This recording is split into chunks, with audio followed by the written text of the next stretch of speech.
પૂતનાને કંસે મોકલેલી કે હમણાં છેલ્લા 1 મહિનાની અંદર જેટલા પણ તાજા જન્મેલા બાળકો છે બધા બાળકોનો વધ કરી નાખો.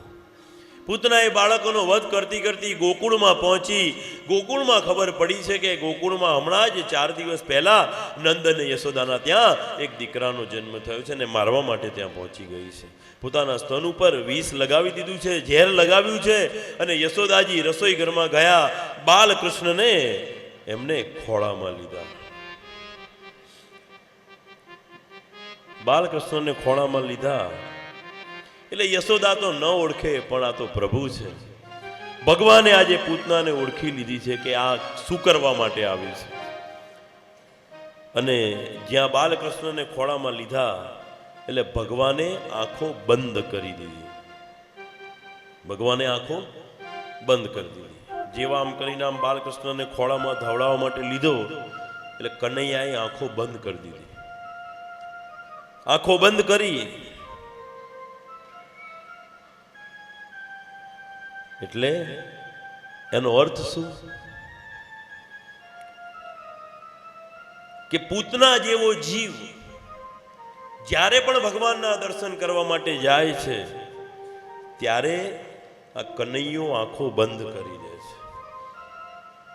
અને દર્શન ક્યારે થાય? જ્યારે 4 આંખ મળે ત્યારે દર્શન થાય. માટે જેનું મન અપવિત્ર હોય તેને ભગવાન દર્શન આપતા નથી. તેથી કનૈયાએ આંખો બંધ કરી દીધી. ઘણા બધા કારણો લખ્યા છે કે કનૈયાએ આંખો બંધ કરી. એનું કારણ એવું હતું કે આંખો બંધ કરી અને એમને મહાદેવજીને પ્રાર્થના કરી છે કે હે મહાદેવજી, જ્યારે સમુદ્ર મંથન થયું ને એમાંથી હળાહળ ઝેર નીકળ્યું, તમે એ ઝેરનું પાન કર્યું હતું, એ વિષ પાન કર્યું હતું. આજે મને પૂતના એ વિષ પીવડાવવા માટે આવી રહી છે. તમે જેવી શક્તિ તમારામાં ઝેર પચાવવાની છે એવી શક્તિ મને આપજો કે હું પણ આ ઝેર પચાવી શકું. એમ કરીને એમને મહાદેવજીને પ્રાર્થના કરી છે. આમ બધા અલગ અલગ મત, પણ આ પૂતના એ બાલકૃષ્ણને વિષ પાન કરવા માટે આવી હતી. પોતાના ખોળામાં લઈ અને ભયંકર આકરા ઝેરથી ભરેલું સ્તન એ બાળકના મુખમાં મૂક્યું. ભગવાને 2 હાથ વડે એનું દૂધ પીવા માંડ્યું. દૂધની સાથે ઝેર પણ પીવા માંડ્યું ને ઝેરની સાથે આજે ભગવાન, આજે બાલકૃષ્ણ, આ 4 દિવસના શ્રી કૃષ્ણ એ પૂતનાના પ્રાણ પણ ચૂસવા લાગ્યા છે. પ્રાણ ચૂસવા લાગ્યા, શ્વાસ રૂંધાવા લાગ્યો, શ્વાસની નળીઓ બંધ થવા લાગી. એટલે પૂતના ગભરાઈ ગઈ. ગભરાઈ અને બૂમ બરાડા પાડવા લાગી. મને છોડી દે, મને છોડી દે, મને છોડી દે એમ કહી અને ઊભી થઈ અને દોડીને પોતાના વિકરાળ રૂપમાં, અસલ રૂપમાં આવી ગઈ. રાક્ષસી રૂપમાં આવી અને પીડા થવાથી પૂતના ખૂબ જ આકુળ વ્યાકુળ થઈ ગઈ. એની આંખો ફાટી અને આખા ગોકુળમાં એ કૃષ્ણને લઈને દોડે, મને છોડી દે, મને છોડી દે, મને છોડી દે. પણ આજ બાલકૃષ્ણ એવું કહે છે કે હું જેને એકવાર પકડું એને કોઈ દિવસ છોડતો નથી નથી. અને આજે પૂતનાના પ્રાણ ભગવાને ચૂસી લીધા અને ગોકુળના ભાગોળની પેલી બાજુ આજે પૂતનાનું પ્રાણ પંખેરું ઉડી ગયું છે. અને પૂતનાના સબ ઉપર આજે બાલકૃષ્ણ 4 દિવસનો બાલકૃષ્ણ ત્યાંના સબ ઉપર રમે. આખું ગોકુળ ભેગું થઈ ગયું. યશોદા રડતી રડતી ગોપીઓની સાથે ત્યાં આવી અને આ બાજુથી નંદ બાવા પણ મથુરાથી ગોકુળમાં પહોંચ્યા. આખું જ ગોકુળ બધું ત્યાં ભેગું થઈ ગયું. બધું ગોકુળ ભેગું થઈ અને આજે માં યશોદાને ઠપકો આપે છે. અને તને ભાન પડતી નથી, જેને તેને તું લાલો આપી દેશે, તને હું શું સમજાવું. અને યશોદાએ ઘણો ઠપકો સાંભળ્યો, બધાનો ઠપકો માથે ચડાવ્યો કે હવે હું ફરીથી આવી કોઈ દિવસ ભૂલ નહીં કરું એમ કહી અને બાલકૃષ્ણને પૂતનાના સબ ઉપરથી નીચે ઉતાર્યું. અને નીચે ઉતાર્યા પછી બાલકૃષ્ણને યશોદાના ખોળામાં આપ્યા. અને યશોદાના ખોળામાં આપ્યા પછી ભગવાનની નજર ઉતારી. એને ગાયના છાણથી સ્નાન કરાવ્યું, ગૌમૂત્રથી સ્નાન કરાવ્યું. અને એ પછી ભગવાન બાલકૃષ્ણને પાછા ઘેર લઈ ગયા. અને આ બાજુ જે પૂતનાનું જે સપ પડ્યું હતું એ થોડા આજુબાજુમાંથી લાકડાઓ ભેગા કરી અને એને અગ્નિ સંસ્કાર આપે. અને અગ્નિ સંસ્કાર આપતા શું જોવા મળે છે કે પૂતનાના શરીરમાંથી ચંદન જેવી સુવાસ આવે છે. એનું શરીર બળ્યું, એમાંથી ચંદન જેવી સુવાસ આવે. અને કેમ ના આવે? કારણ કે ભગવાને જે સાયુજ્ય મુક્તિ માં યશોદા અને દેવકીને આપવાની છે, એ જ મુક્તિ આજે જે ભગવાનને મારવા માટે આવી હતી, ભગવાન સાથે વેર કરવા માટે આવી હતી, એને પણ ભગવાને મુક્તિ આપી છે. આ કૃષ્ણ લીલાની પહેલી જ કથામાં એવું આવે છે કે ભગવાનને કોઈ પણ પ્રકારે ભજો, એની સાથે તમે દુશ્મનીએ રાખો. જો તમે કોઈ ભાઈબંધ કર્યો હોય, કોઈ બેનપણી કરી હોય, તો એ કદાચ તમને ઘડીએ ઘડીએ યાદ નહીં આવે, ઘડીએ ઘડીએ યાદ ના આવે. પણ કોઈ દુશ્મન કરેલો હશે કે જેને તમારું કંઈક બગાડ્યું હશે ને, એ ઘડીએ ઘડીએ યાદ આવે. દાડામાં 25 વખત તો આપણે એને યાદ કરીએ જ કરીએ. બોલો સાચું છે ને? બધા હાય પાડે છે, બોલો. હોય, અને હકીકત છે, આપણો બધાયનો અનુભવ છે આ, કે આપણે જો કોઈ આપણો દુશ્મન હોય તો આપણે દિવસમાં 25 વખત યાદ કરીએ. અને પાછું યાદ કરીએ, યાદ નહીં છે કે નાભીથી યાદ આવે આપણને, એને મારું આવું કર્યું હતું, એને મારું આવું કર્યું હતું, છેકથી યાદ આવે. ભગવાન સાથે કોઈ પણ પ્રકારે સંબંધ બાંધીને એને ભજો, બસ એ પરમાત્મા અવશ્ય આપણો ઉદ્ધાર કરશે. અને આ પૂતના એ બીજું કોઈ નહીં, પણ ગઈકાલે આપણે સંક્ષિપ્તમાં કથા કરી હતી કે બલિરાજાના વિષ્ણુ પુરાણમાં બેન લખ્યું છે, વામન પુરાણમાં પુત્રી લખી છે, એ રત્નાવલી.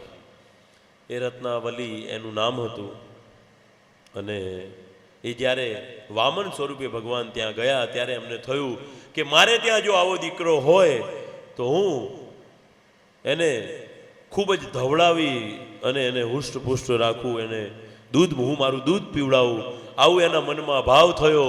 અને બહુ જ હૃદયથી ભાવ થયો હતો. એટલે ભગવાને એનો ભાવ સાંભળી લીધો. અને પછી જ્યારે ભગવાન વામનમાંથી જ્યારે વિરાટ થયા, અને વિરાટ થયા ને બલિરાજા પાસે બધું જ છીનવી લીધું, ત્યારે એને એવું થયું કે આના કરતાં તો આવો દીકરો હોય એના કરતાં તો હું એને વિષપાન કરાવીને મારી નાખું. એ પણ બહુ હૃદયથી ભાવથી બોલી હતી. તો એ પણ પ્રાર્થના ભગવાને સાંભળી લીધી. અને એનો બીજો જન્મ એ પૂતના તરીકે થયો. અને આ જન્મની અંદર ભગવાન એની બે ઈચ્છાઓ એ પરિપૂર્ણ કરે છે. ત્યારબાદ ભગવાન હવે 3 મહિનાના થયા. અને 3 મહિનાના ભગવાન થયા અને ઉપર બીજા 10 દિવસ થયા. એટલે કે ભગવાન 108 દિવસના થયા. અને એ દિવસે એવું થયું કે 108 દિવસનો કનૈયો થયો. યશોદાજી બેઠા છે, કનૈયો સૂતો છે, અને લાલાએ પડખું ફેરવ્યું. એ 3-4 મહિનાનું બાળક હોય તો એની જાતે આમ કરીને આમ પડખું ફેરવે એટલે આપણને એવું થાય કે હવે આમ. એટલે યશોદાજી બહુ રાજી થયા. અને એમને એવું થયું કે આજ મારા લાલાએ પહેલી વાર એની જાતે પડખું ફેરવ્યું છે, તો મારે અંગ પરિવર્તન ઉત્સવ કરવો છે. એટલે અંગ પરિવર્તન ઉત્સવ કરવાનું એમને નક્કી કર્યું. અને અંગ પરિવર્તન ઉત્સવની અંદર આજે માતા દરેક ગોપીઓને પોતાના બાળકોની સાથે પોતાના ઘેર આમંત્રણ આપ્યું કે દરેક બાળકોને અને ગોપીઓને મારા ઘેર જમવાનું છે. ગોકુળની દરેક ગોપીઓને બોલાવી, દરેક બાળકોને બોલાયા. અને હવે એટલા બધા મહેમાનો ઘરમાં આવ્યા કે ઘરમાં ભીડ થવા લાગી. અને ઘરની અંદર લાલાનું પારણું હતું, ઘરમાં એટલી બધી ભીડ થઈ, ક્યાંય જગ્યા ન રહી. એટલે માં યશોદાએ ઘરની બહાર એક ગાડું હતું, એ ગાડાની નીચે ખોયું બાંધ્યું અને ખોયાની અંદર બાલકૃષ્ણને સવડાવ્યા. અને એ ગાડાની ઉપર દૂધ, દહીં ને માખણ ને ઘી ને બધું જ ભરચક કરીને મૂકી દીધું, બધું મૂકી દીધું. ત્યારે કનૈયાને ખોટું લાગી ગયું કે આ બધું કરે છે મારા માટે, આ જે ઉત્સવ થઈ રહ્યો છે મારા માટે થઈ રહ્યો છે, અને મને જ ઘરની બહાર કાઢી મૂક્યો, મારી કોઈ વેલ્યુ જ નહીં. ઘરની બહાર રાખ્યો છે ને એમાં એક પાછો ગાડાની નીચે ખોયું બાંધ્યું છે. પહેલાં જૂના જમાનામાં એવું કરતા ને કે ગાડાની નીચે ખોયું બાંધતા અને ત્યાં બાળકને સુવડાવતા એમ. તો એવી રીતે ખોયું બાંધી અને કનૈયાને સુવડાવ્યો છે. ઉપર દૂધ, દહીં, ઘી, માખણ બધું જ મૂકેલું છે. અને પૂતનાનો ભાઈ જે સક્તાસુર હતો, એ સક્તાસુર આજે પૂતનાનો બદલો લેવા માટે ત્યાં આવ્યો છે. કૃષ્ણને ગાડાની નીચે સૂતેલા જોયા એટલે સક્તાસુરે એ ગાડાની ઉપર જ પોતાનો પગ મૂકીને ગાડું દબાવવા ગયો. જ્યાં ગાડું દબાવવા ગયો છે, જોરથી ગાડું દબાવવા જાય, ગાડું જ્યાં આમ જમીનમાં દબાવવા જાય એ પહેલા તો આ 3 મહિનાના કનૈયાએ પોતાના પગથી એક જ લાત મારી આ સક્તાસુર હવામાં ઉછળ્યો અને એવો ઉછળ્યો કે ગાડા સાથે એ ઉછળતા નીચે પડ્યો ને નીચે જેવો ભટકાયો છે એવું તરત જ આ સક્તાસુરનું મૃત્યુ થઈ ગયું. સક્તાસુરનું પ્રાણ પંખેરું ઉડી ગયું અને જે બધું ગાડું હતું એ ગાડું આખું ઊંધું વળી ગયું. દહીં, દૂધ, ઘી, માખણ બધું જ ઢોળાઈ ગયું છે અને ધડાકો થયો અને ધડમ કરતો અવાજ થતા જ આજ બધી ગોપીઓને યશોદા બધા દોડતા બહાર આવ્યા. શું થયું? કનૈયો ક્યાં? તો બાલકૃષ્ણ તો ત્યાં નીચે જમીન પર સૂતા જે બેઠા સૂતા હશે અને બધા જે ગોવાળિયાઓનો જે બાળકો હતા એ પણ બધા દોડતા ત્યાં આવ્યા. અને આજે યશોદા પૂછે કે આ બધું કેવી રીતે થયું? આ ગાડું કેવી રીતે, આટલું બધું વજનવાળું ગાડું કેવી રીતે ઊંધું થઈ ગયું? શું થયું? કેવી રીતે આ ઘટના ઘટી? ત્યારે પેલા નાના બાળકો હતા ને જે બહાર આંગણામાં રમતા હતા, કીધું માં, એક બહુ મોટો રાક્ષસ આવ્યો અને એ મોટા રાક્ષસને આ તારા લાલાએ એક લાત મારીને તો રાક્ષસ હવામાં ઉછળીને નીચે પડીને મરી ગયો. હવે બોલો, માનવામાં આવે?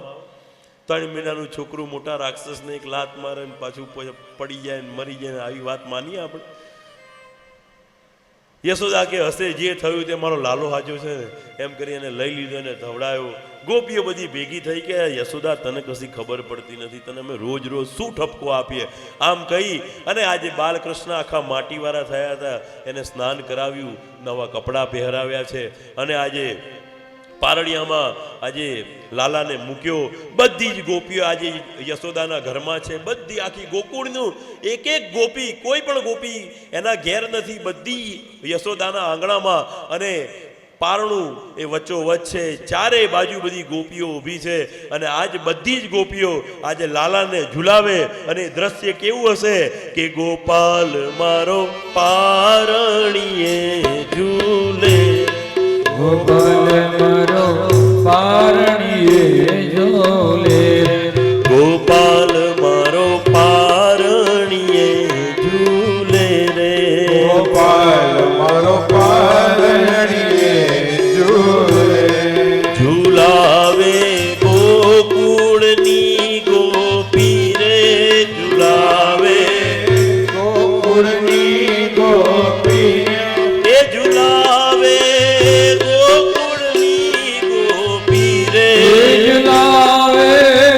ગોકુળની ગોપી રે, ગોપાલ મારો પારણીએ ઝૂલે રે, ગોપાલ મારો પારણીએ ઝૂલે, ગોપાલ તને રમકડા આપું રે, ગોપાલ તને રમકડા આલો રે, ગોપાલ તને માખણિયું વાલું રે, ગોપાલ તને માખણિયું વાલો રે, ગોપાલ મારો બોલે કાલું રે, ગોપાલ મારો બોલે કાલો કાલો, ગોપાલ મારો પારણીએ ઝૂલે રે, ગોપાલ મારો પારણીએ ઝૂલે.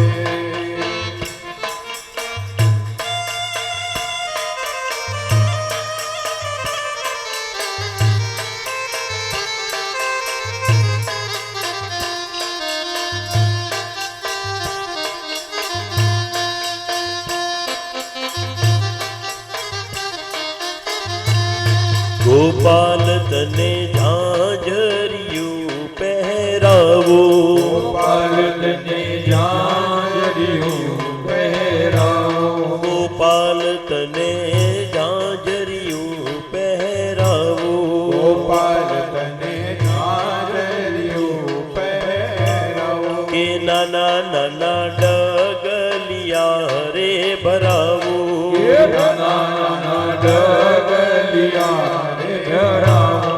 ગોપાલ તને આંગણિયામાં નચાવો, ગોપાલ તને આંગણિયામાં નચાવો. ગોપાલ મારો પારણીએ ઝૂલે રે. ગોપાલ મારો પારણીએ ઝૂલે રે. ઝુલાવે ગોકુળની ગોપી રે. ઝુલાવે ગોકુળની ગોપી. એ ઝુલાવે ગોકુળની ગોપી રે. ઝુલાવે ગોકુળની ગોપી રે. ગોપાલ મારો પારણીએ ઝૂલે રે. ગોપાલ મારો પારણીએ ઝૂલે રે. ગોપાલ તને ચાંદની રાતે રમાડું. ગોપાલ તને ચાંદની રાતે રમાડું. કે હાથમાં ઘૂઘરડો રે વગાડું. હાથમાં ઘૂંઘરિયો રે વગાડું. ઓ પરોઢીએ આવીને રે જગાડું. પરોઢીએ આવીને જગાડું. ગોપાલ મારો પારણીએ ઝૂલે રે. ગોપાલ મારા પારણીએ ઝૂલે રે.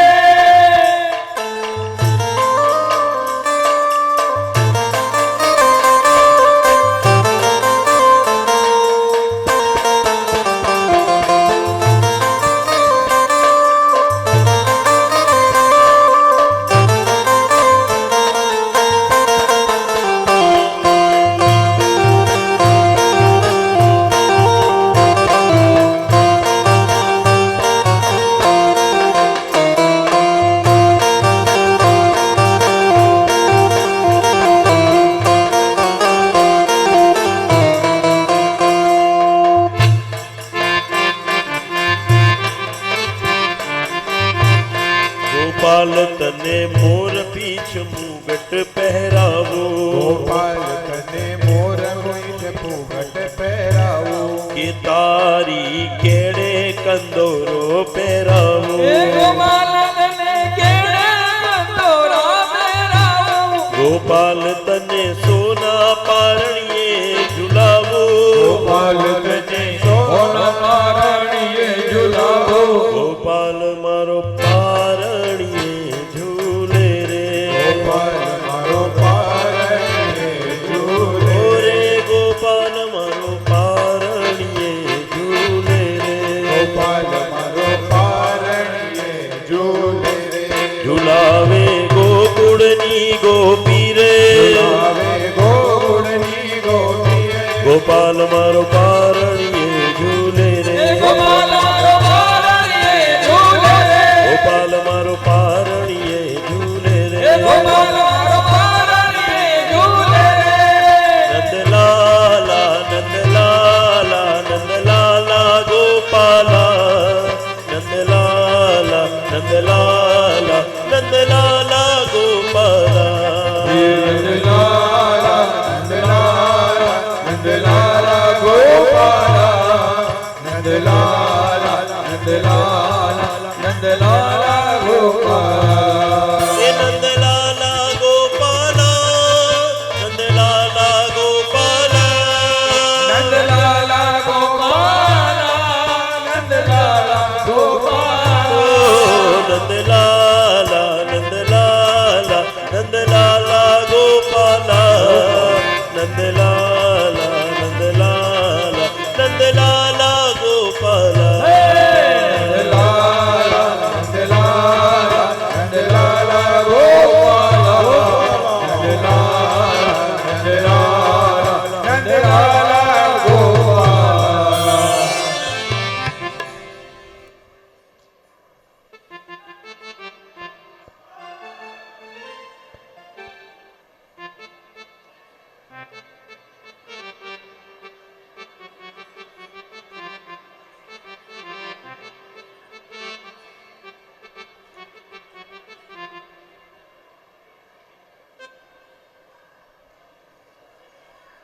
ભજ મન શ્રી રાધે, ભજ મન શ્રી રાધે, ભજ મન શ્રી રાધે, ભજ મન શ્રી રાધે, ભજ મન શ્રી રાધે, ભજ મન શ્રી રાધે, ભજ મન શ્રી રાધે, ભજ મન શ્રી રાધે, ભજ મન શ્રી રાધે, ભજ મન શ્રી ઓ રાધે, ભજ મન શ્રી રાધે, ભજ મન શ્રી રાધે, ઓ ભજ મન શ્રી રાધે, ભજ મન શ્રી રાધે, આ ભજ મન શ્રી રાધે, ભજ મન શ્રી રાધે, ભજ મન શ્રી રાધે, ભજ મન શ્રી રાધે, ભજ મન શ્રી રાધે, ભજ મન શ્રી રાધે, ભજ મન શ્રી રાધે. ભજ મન શ્રી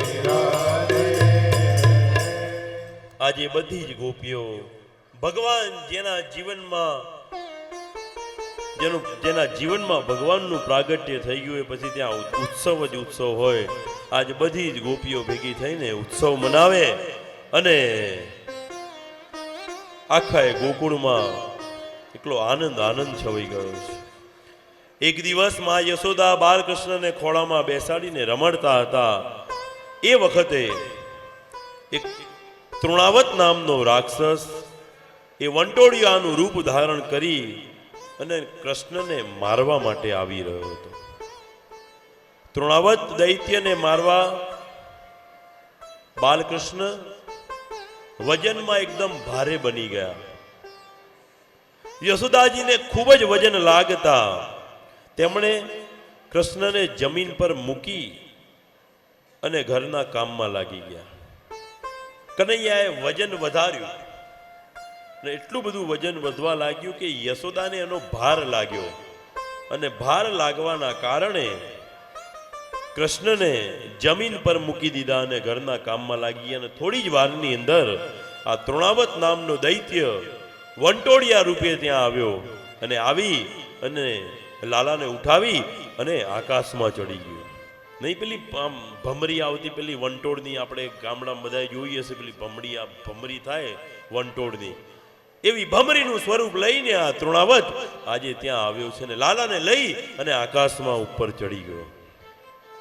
વંટોળિયાને લીધે આખું ગોકુળ ધૂળની ડમરીથી ઢંકાઈ ગયું. યશોદાજી પોતાના લાલાને ન જોતા ગભરાયા, રોકકળ કરવા લાગ્યા. થોડી વારમાં પવનનો વેગ શાંત થયો, બધા ભેગા થયા. પેલો તૃણાવત લાલાને લઈને આકાશમાં ઉડતો હતો. બાલકૃષ્ણ એ ધીમે ધીમે એવા ભારે બની ગયા કે તૃણાવત એમનો ભાર ઝીલવા અસમર્થ બન્યો. ભગવાને તેને ગળેથી બરોબર પકડ્યો, એનું ગળું દબાવી દીધું અને ગળું દબાવતાની સાથે જ આ તૃણાવત પ્રાણ રહિત થઈ ગયો. અને પ્રાણ વહિત થઈ જતા આકાશમાંથી કોઈ શિલા પડે તેમ તે વ્રજની ભૂમિમાં પડ્યો છે. તેનું સ્વરૂપ બહુ વિકરાળ થઈ ગયું. ગોપીઓ આવા ભયંકર રાક્ષસને જોઈને ગભરાઈ ગઈ.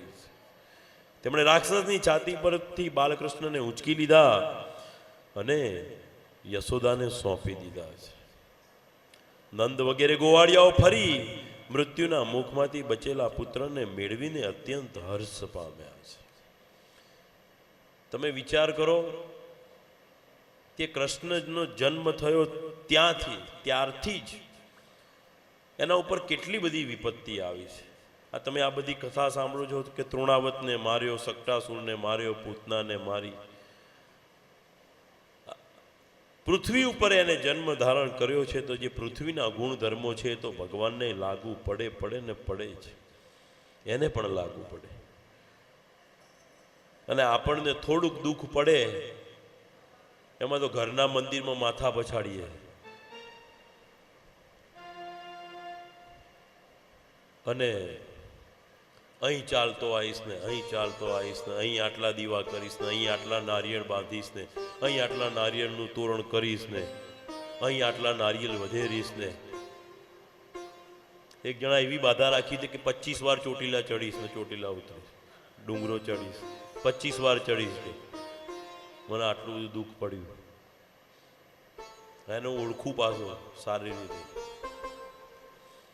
એટલી સુખ સાહેબી ઘરમાં છે, ઓડી ગાડી ફેરવે, થોડુંક દુઃખ સહન કરી શકતા નથી. થોડુંક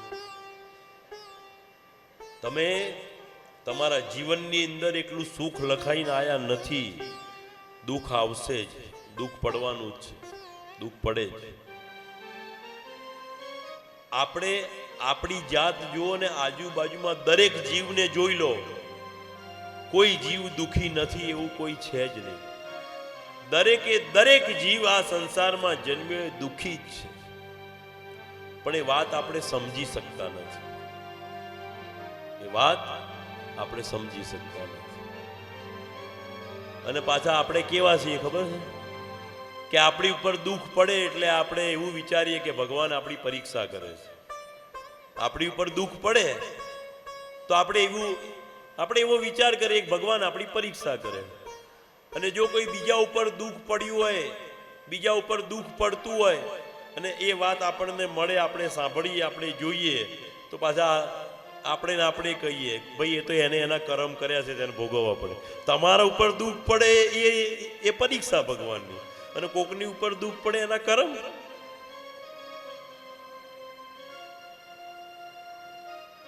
આટલું આપણે શીખી જઈએ ને કે દુઃખ પડવાનું છે. સુખ ભોગવ્યું છે તો દુઃખ આવશે જ. જેમ દિવસ ઉગે તો એ આથમવાનો છે, આથમેલો દિવસ છે બીજે દિવસે સવારે ઉગવાનો છે. આટલી ખબર પડી જવી જોઈએ બસ. દુઃખ આવ્યું છે તો જતુંય રહેશે, ચિંતા કરવાની જરૂર નથી, ક્યાંય જવાની જરૂર નથી. ઘેર બેઠા બેઠા દુઃખ પડ્યું હોય ને તો જોજો દુઃખમાં તો વધારે પરમાત્માનું નામ લેવાશે, અંતરથી લેવાશે, નાભીથી લેવાશે. આપણા બધાનો અનુભવ છે. જ્યારે દુઃખ પડ્યું હશે ને તો રડતા રડતા માળા કરીશું, અને એકલું સુખ હશે ને તો ફાસ એસી ચાલુ કરી 18 ઉપર એસી ચાલુ કરીને માળા કરીશું. એટલે એવું નથી કહેતો કે દુઃખ આવે બધાને, પણ દુઃખ તો હોય જ. આ કનૈયાને આટલું બધું દુઃખ પડ્યું છે તો આપણા જીવનમાં કેમ ના હોય? હશે જ. પણ એ દુઃખમાં કેવી રીતે જીવવું, એ આફતને કેવી રીતે ઉત્સવ બનાવવું, એ શીખવા માટેની આ કથા છે.